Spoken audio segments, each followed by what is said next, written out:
আজকের রাতটা হচ্ছে আমাদের পুরুলিয়াতে লাস্ট নাইট। কালকে আমরা ফিরে যাচ্ছি আমাদের বাড়ির দিকে।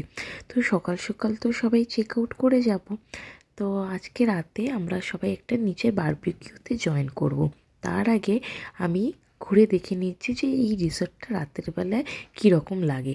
তো হাঁটতে হাঁটতে এই দিকটায় আমি এর আগে আসিনি, যেখানে আমার বন্ধুরা অলরেডি এসে ঘুরে গেছে। তো আমি এই দিকটা রাতে একটু একা একাই হাঁটতে হাঁটতে চলে এসেছি। তখন দেখলাম এইখানে এরকম ছোট ছোট কটেজ করা আছে। আমরা যদিও কটেজগুলো পাইনি, কেন লিমিটেড কটেজ ছিল আর সবগুলোই প্রায় বুক ছিল। আমরা তাই রিসোর্টে হোটেলই ভাড়া করেছিলাম, হোটেলের রুমস অ্যাকচুয়ালি। বাট এই কটেজের এই সাইডটা সত্যিই খুব সুন্দর, বেশ একটা নিরিবিলি ব্যাপার আছে। কিন্তু আমাদের রুমটা হচ্ছে অন্যরকম, ওইখান থেকে বেশ পুলটাও দেখা যাচ্ছিলো।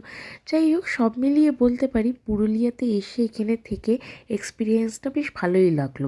আবার আপনার সাথে পরে কথা হবে, টাটা।